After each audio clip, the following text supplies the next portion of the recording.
Hi, I'm Marco and I'm gonna show you how to download and install ShareX. Stay with me.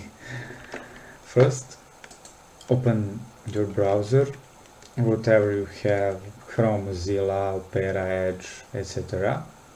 and go to your searching engine, for example Google or Yahoo, and type ShareX.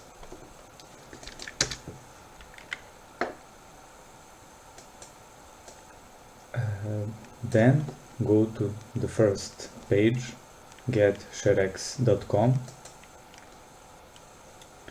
and go to download,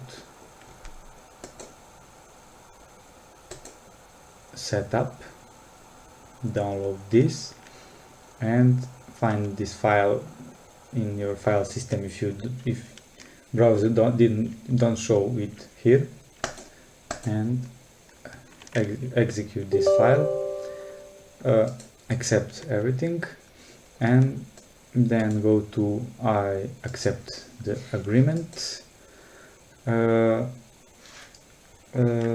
place it wherever you like or leave it or default position.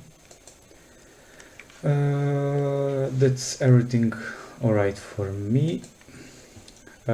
Next, and install.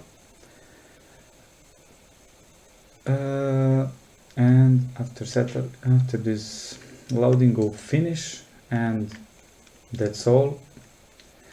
Now you have successfully installed ShareX and you can use it. Thank you very much for watching, and goodbye.